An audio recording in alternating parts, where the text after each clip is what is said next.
Hello, my name is Karel Kabele. I am professor at the Czech University in Prague, and I would like to share with you today some ideas and topics related to the project BUS-GoCircular. And the topic of my presentation is technologies for resilient, energy efficient, and healthy buildings. Of course, that this topic is very wide, and I would like to focus on some main point related to the circularity, to the buildings, and especially to the buildings services like heating, ventilation, air conditioning, and the way how to provide and how to make energy and energy efficient buildings.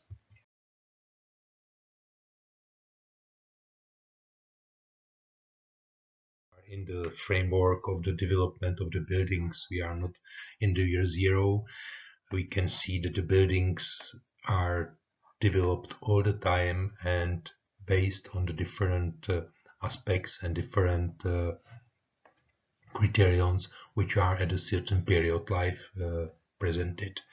So on the left picture, just on the left bottom side, somewhere here, you can see buildings which are the oldest building in the area of the Czech Republic where I'm coming from, which is the operating church from the 10th century. Then if you go through the 13th century, continue to the nowadays, so always we can say that it's about the different parameters like orientation, glazing, construction, etc. And finally, always we look on the economics, energy, and environment.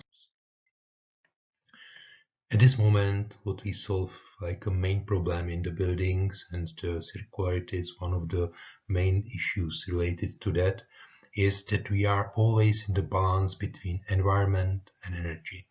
So from the point of view of energy, we try to save energy. Of course, we try to make energy efficient buildings. We are talking about zero energy buildings, etc. But on other side, we need to take care about the environment which we build for the humans, for the people who are inside of the buildings.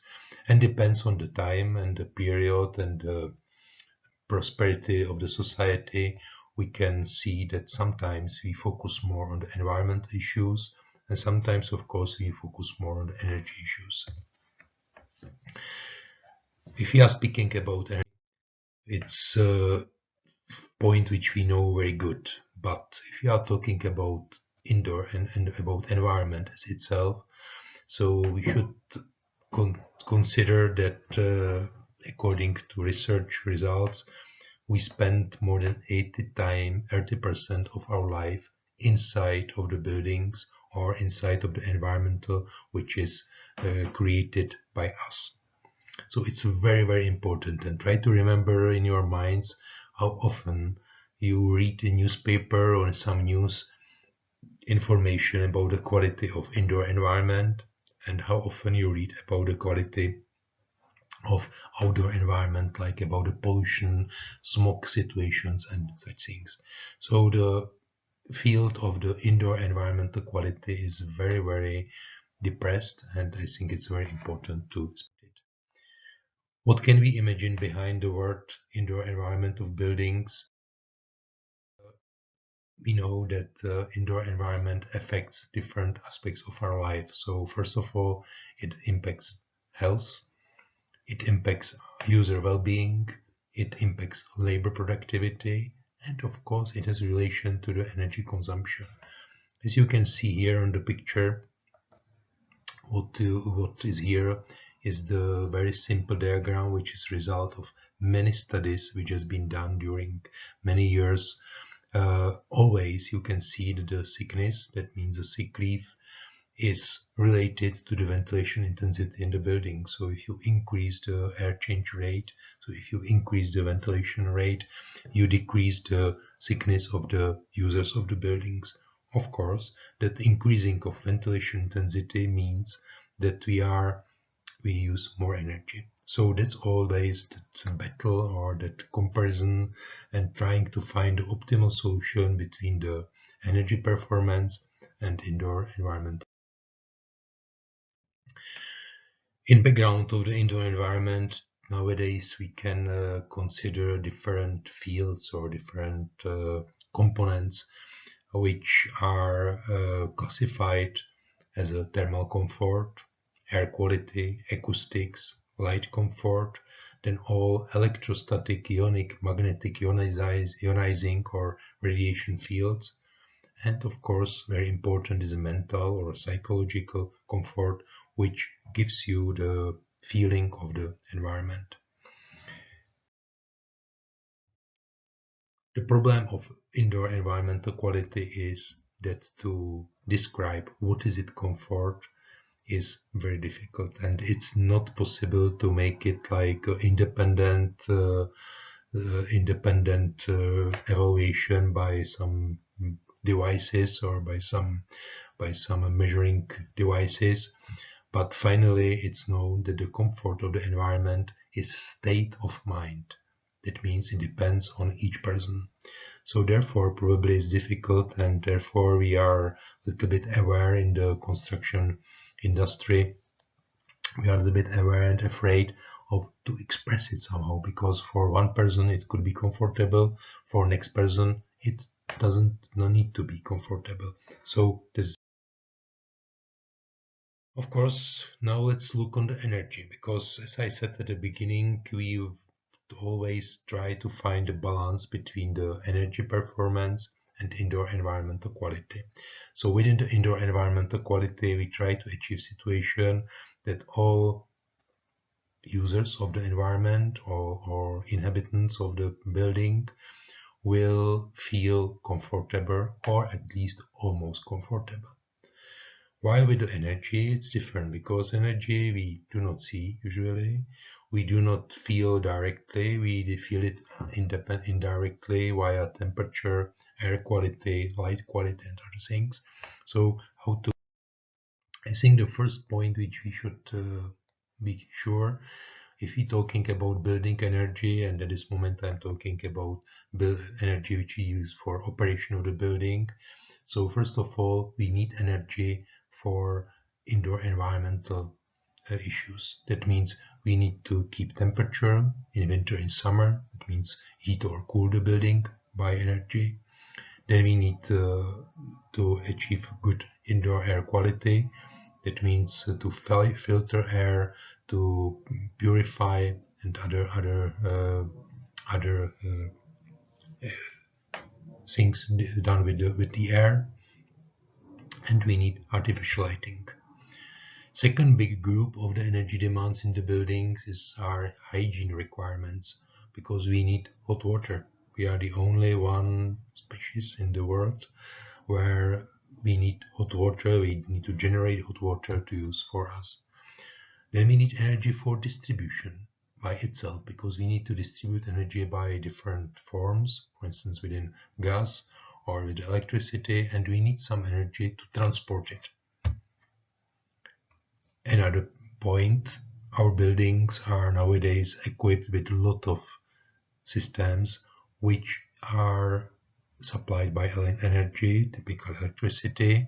The power of those equipments is relatively small, but it's continuous. It works 24/7 hours permanently, 365 days per year. So like control systems, operating control, fire protection, protection against thefts, security, all those things are running. And even there is a relatively small amount of energy they use, it's permanent. So in the total, the amount of energy used by those equipment is relatively high.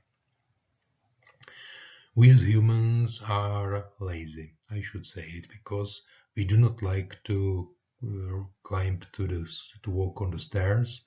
We do not like to walk on the long distances at the airport, so we use some kinds of the transportation like elevators, escalators, travelators, and of course sometimes we transport also some goods by tube post.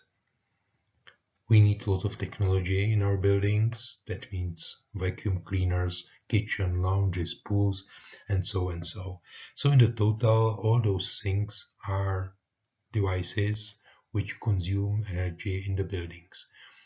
I think in our background somewhere deeply is, if I speak about energy for buildings, typically I focus in our climate conditions for heating, or in hot climates we focus on the cooling.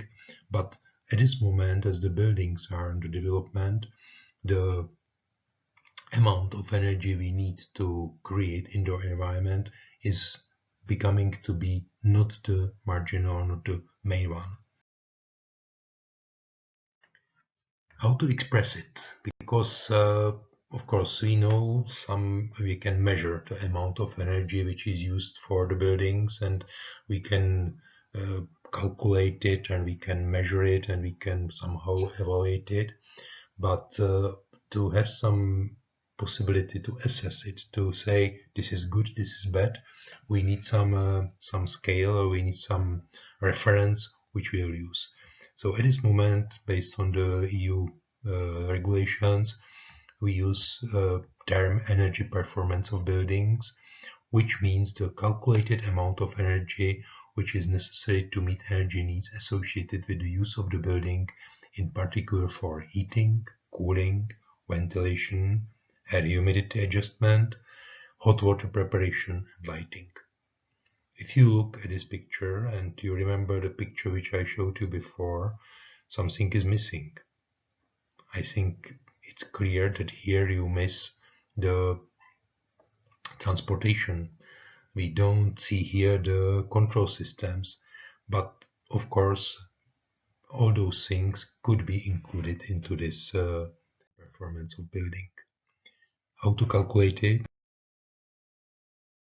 We need to see the way how the energy is transformed and how it's going through the system. So somewhere at the end of the chain is the energy use. That means this is the energy which we need for operation of the building, and so this energy is distributed by some networks, either piping system for water system, or by electric grid, or by gas. Then we have some source. That means the place where the energy is created, where the energy is produced, like energy in the form of the heat or electricity. Of course, energy as itself we are not able to produce or generate. What we can do only to change the form of the energy. Here is the energy carrier, and at the end of the chain is the primary energy. Between primary energy and energy use are a lot of losses.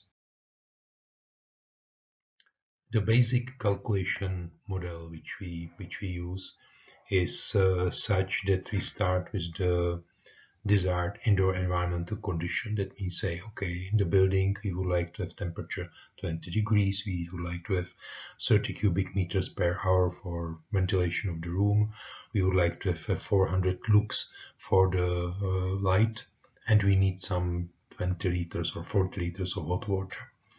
So this energy need is covered by the technical systems. So if you take in account the losses of the technical systems, so we have so-called calculated energy consumption. Those technical system needs for their operation some additional energy, like auxiliary energies for pumps, for the control system which I mentioned. So if you take in account all those uses, then we can get the supplied energy. And this supplied energy is covered either by electricity directly, either heat or chilled water, or it could be covered by the energy carriers like renewable sources like wood, pellets, or ambient air, or non-renewable sources like coal, oil, or other. So finally, to this, we can get to the primary energy, which is the indicator for a description of the energy performance of the buildings. Primary energy is calculated by energy factors, which declares the ratio between the energy which we need to get from the primary energy and the energy which we deliver into the building. If you look into this table, which is from the Czech law, and which is valid for the Czech Republic. So here we can see the red, for instance, electricity. The energy primary factor is 2.6, which means that if I will produce 1 kilowatt hour of electricity, I need 2.6 kilowatt hours of primary energy. What does it mean? That in power plant, which is in our case, or in this case, could be based on the thermal power plant, we need 3 times more energy embedded in the coal or oil or nuclear power to produce 1 kilowatt hour of the electricity. It's related to the efficiency of the production of the electricity. Okay, so we can calculate. We can have a value which will tell us we have some kilowatt hours per year which we use for heating, cooling, ventilation, but then we need somehow to express it, somehow to say, is it good or is it bad? So what we use the energy performance certificate, which compare the value which we calculate or measure for the specific building. We compare it with reference values, and based on that we can say this building is good, this is best, this is excellent. If I will go to the practice, because on one side we have a theoretical calculations how to calculate energy performance and so, but in the real impact to the practical life and to the construction sector is that first of all, if I would like to have a good energy performance of the building, I should focus on the thermal technical properties of the building envelope. That means thermal insulation of building envelope. Second is the efficiency of the technical systems to reduce the losses which are on the way between the primary energy and the used energy, supplied energy in the buildings.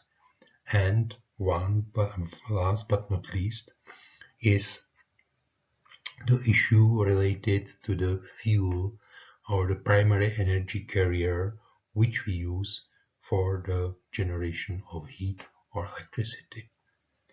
Because if I will use renewable source, the result will be very good, even the building will not be excellent in the questions of the energy needs.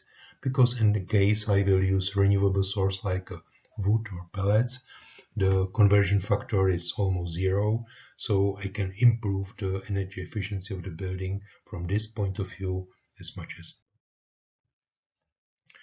So now let's look on the technologies, because the title of this presentation are technologies for resilient, healthy, and energy efficient buildings. So let's go very briefly through the technologies which we use in the buildings and say a few words about each of them. Where is the status of the development? So of course the first one is the master plan, and it's a urban scale, because it's very nice to build very efficient, zero emission, zero energy building in the countryside. But in case your school is 40 kilometers from your rural location, when your nearest shop is 20 kilometers, you have 2 kids, you have a family with that, so in your home are 2 cars, each 150 kilowatts power, and you use every day for transportation 200 kilometers. So at that moment this transportation is something what will completely override all your energy efficiency of the building. So it's one point which is necessary to highlight. Of course it's a question more for our urbanists than for the technicians related to the buildings. Second issue, heat islands. At the moment when we concentrate buildings into cities, and we will not take care about the surfaces, we create the anomaly in the temperatures within the countryside. And these anomalies which we can see are generally based on fact that the high absorption of the solar radiation which is coming to the surface increase the surface temperature of the pavements, of the roofs, and all those surfaces. And this increase of the temperature is pleasant in winter, so we save some energy in winter. But on the other side, we lose a lot of energy in summer. Typically, the temperature rise in cities is 2 to 3 degrees more than we have in countryside. So while in the countryside we measure plus 32, in the city we measure plus 34, 35, which is rather significant if I take into account the design conditions for cooling systems and so. If we are on the urban scale, we should also speak about the energy concept. So what is big discussion, and I think it's discussion which is changing its solution or recommendation within the years, is if to create the local energy sources, we are talking about heat and electricity, or to make it like district systems. That means with a one big source which will supply big area. I think it's not black and white, and we are not able to say what is good, what is bad. But of course, in case of the district systems, that means we have a big source of heat or electricity or cooling energy, we can better operate it. That means we can have a higher efficiency. On the other side, due to the security and due to the resilience of such systems, we are relatively soft, and we could be rather in dangerous situations. So nowadays we focus and we convert more to the local sources, like local power plant, local wind turbines, PV panels, heat pumps, all those things which are such that produce heat or electricity on site.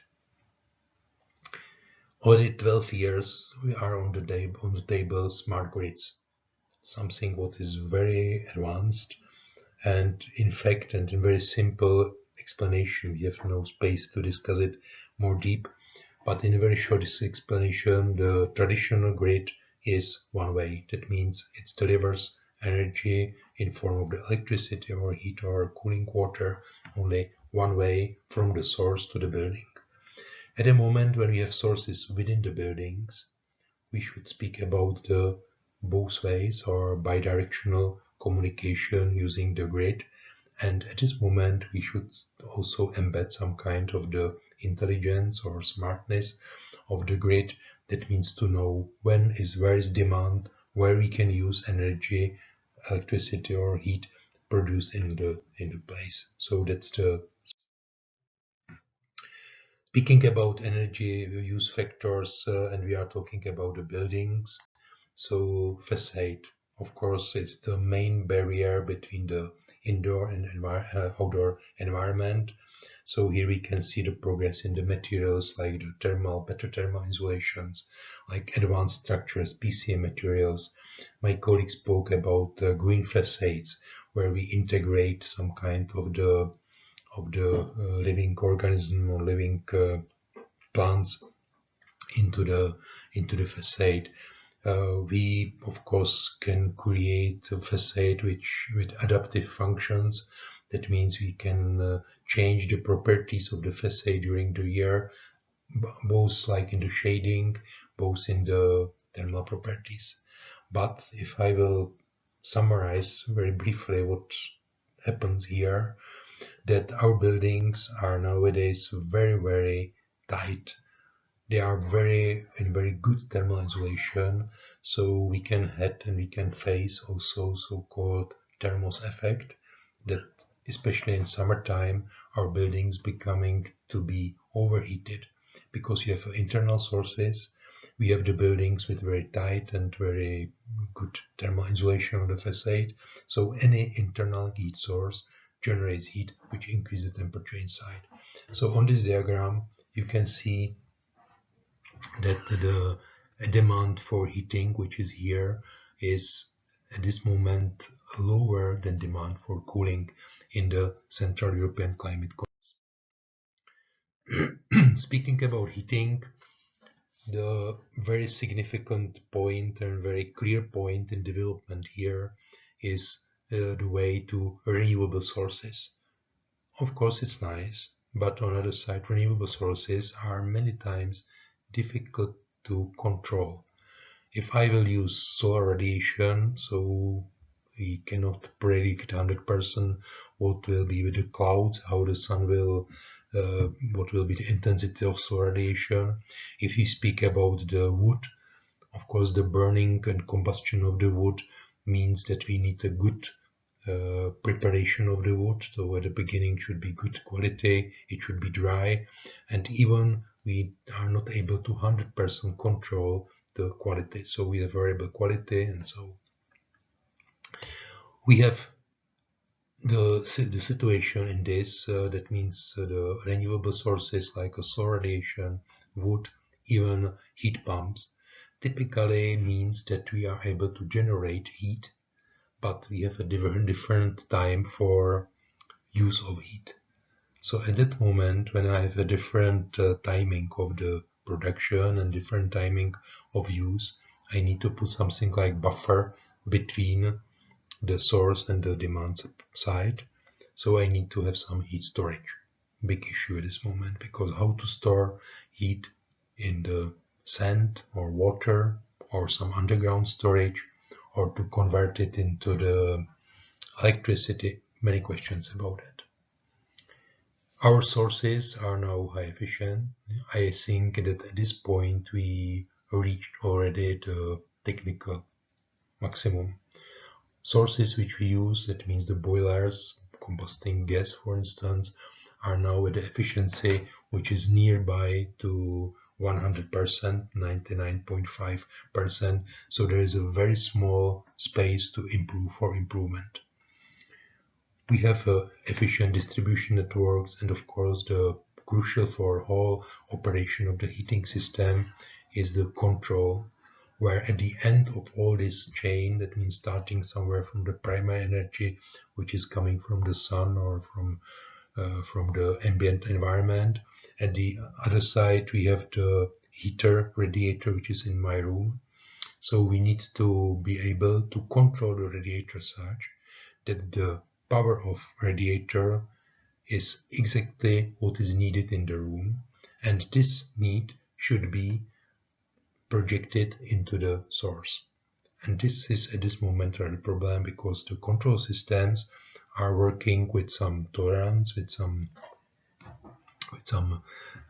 difference between the set point and the real point, and with some offset, and those points creates the problems with the efficiency. Speaking about cooling, I think it's again big issue and a lot of topics we can discuss. But first of all, we are talking about the heat recovery, and before we'll start about any production of energy for cooling, we need to speak about the reduction of the cooling loads. We are able to shade the building against outside heat gains. The problem of internal heat gains is difficult to solve, because we as humans we produce our 100 watts of the heat, even if we are in the quiet position. So we need somehow to cover those heat gains and to cover that. Again, there is a lot of issues which you can see here. I think what I would like to highlight is especially the change of the temperature of cooling water, which we use for distribution of cooling energy within the buildings. Because if we increase the temperature, we start to use, for instance, the radiant cooling system. That means the high efficient distribution networks.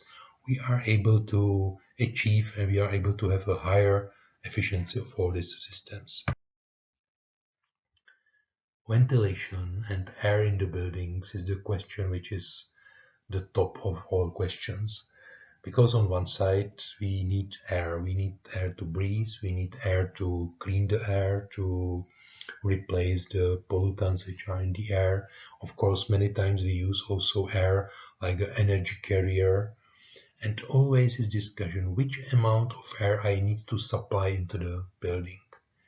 So we are learning and we are developing the systems which are based on the demand of the people which are inside.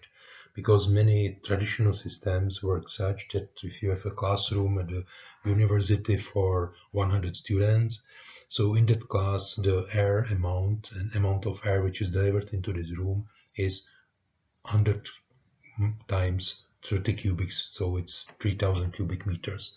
And it doesn't depend if there is a 10 students or there are 100 students.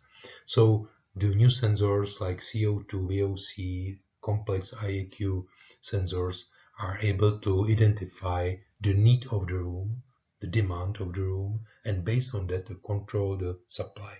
Even it looks for those who are not involved in the ventilation industry or in ventilation systems designing, it looks like strange, but it's the life that many times the ventilation systems are not controllable and they are running on the full. Of course, there are new ways how to distribute air because traditional, if we design ventilation system, we use a mixing ventilation. That means we supply air somewhere into the room. We expect that the air will be mixed with the polluted air and we will clean the room by mixing of the air. Of course, the personalized systems like you can see here on this picture, where you have a supply directly to your breathing zone, can create the same quality of the indoor environment like that mixing ventilation, but with very, very lower and smaller amount of the. We spoke about another factor which has impact to the electricity, to the energy use and the energy performance, light. We need artificial lighting. Of course, that the best way how to illuminate our spaces is to use the daylighting. And from the psychological and physiological point of view, is the best one, of course, to have a daylight. But of course, there are rooms which without windows, or we would like to work longer. So what happens that we developed and we have now a new modern energy efficient light sources like LED. But do you know what happened? Of course, in each of us is background, okay, LED consumes nothing. But the number of the sources in the modern building increase 10, 15 times. That means we use LED stripes. We use a lot of local lights. So the room where we have before one bulb, even with the power of 100 watts, we have now 20 LED, each of them 5 watts, and 20 multiplied 5, you have 100 watts. So we should be careful what happens with that. Final point in this energy technologies which I have here is the energy which we use for hot water. So as I said, we are the only one on the planet who prepares hot water to wash. But it's such, and I think we will not switch back to the nature where we use only cold water, even if we do not want. Of course, if you wash, we can do it. So what we are trying to do to reduce the amount of water we need for our activities, so we can decrease the amount of water for shower using the smart valves or somehow smart control systems. Of course, there is a discussion about decrease of the temperature of hot water. While today we have the water where in the hot water tank we heat it to 55 to 60 degrees because of the microbiological disinfection. For our use, we need water about 40 degrees. So it's a question if we are able to generate water only 40 degrees, we will save a lot of energy. But on the other side, we need to solve the questions related to the bacteria like Legionella pneumophila. So coming back to the first slide or to the beginning of our slide, we are all the time on the weight. We are balancing between quality of indoor environment and we are balancing between the energy use of the buildings. Of course, we have some good examples which are many times around us, but of course sometimes you have also the bad examples. So one of them you can see here. This is a diagram showing the behavior of energy efficient user. So energy efficient user of the apartment heard, okay, if you will reduce temperature to 18, 19 degrees, you will save a lot of energy for heating. Okay, so red curve you can see here is the measurement of the temperature. So sometimes even 17, so something like this. But at the same time, if you measure the relative humidity in the same apartment, we are getting to the values nearby to 90%. What does it mean? For human, it's okay. We are able to live in the high humidity, but it's a big problem for our structures. Because at the moment we have a high humidity, low temperature, in our buildings appears the thermal bridges, and on the thermal bridges we can expect very soon some molds or some fungus or some, let's say, destroyment of that, which is very difficult to repair. So this is the status which of course we know, and as the designers and the, let's say, the people who are trying to have some progress in this field, it's known, but of course the development of the reality is. So what's first, what further? Where can we go further? I think it's without any doubt that we are in the period where our planet increases its temperature. So we are in the period of global warming.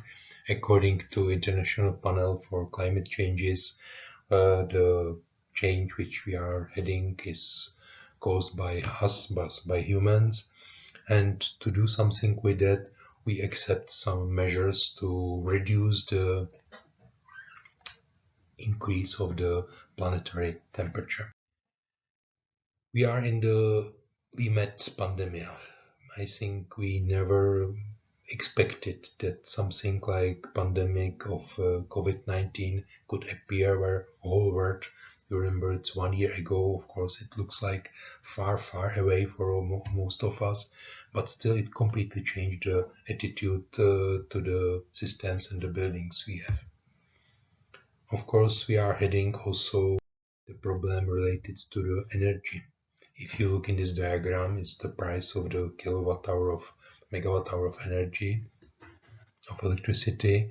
So for many years, starting in 1918 in this diagram, 2018, the electricity price was on the market, on the European global market, was almost stable. In the last 2 years, we can see such big peaks, such big instability. So those are three factors which are changing and which are here to change our attitude how to solve buildings. So global warming, our health, and price of the energy, which could be very European policy brought some ideas. So you probably know about Green Deal for Europe, where the target is to reduce the greenhouse gas emissions, to reduce the danger of the high increasing of the temperature. We have the package Fit for 55, where again focused on the neutrality, the carbon neutrality to that. And if we get into the construction sector, so for us is at this moment most important the energy performance of building directive, which has been in already the fourth edition, that means the fourth revision of that since 2002, which focus on the way how energy is used in the buildings. We will not go into the depths of that because of time and it's another story, but just very short information that at this moment, now it's May 2023, so in this moment the proposal which has been issued in 2021 has been approved or has been consulted by European Parliament, and now we expect signing by. What is most important part of that, according to my point of view, is that we are heading to new definition of the buildings with good energy performance, while until now we use the term nearly zero energy buildings. So nearly zero energy buildings will be replaced now by zero emission buildings, which means that is a building with a high energy performance, which contributes to the optimization of energy systems through demand-side flexibility, and where the low energy amount of energy is fully covered by energy from renewable sources or district heating, of course based on the renewable sources. This definition is not still fixed, so at this moment I am just saying you what is it about the proposal. We can expect that within year 2023 the proposal will be switched to the final European directive, and then we will see how. Second issue related to the Energy Performance Directive is issue related to the fossil fuels. So there is a clear message: let's try to stop use of the fossil fuels in the buildings.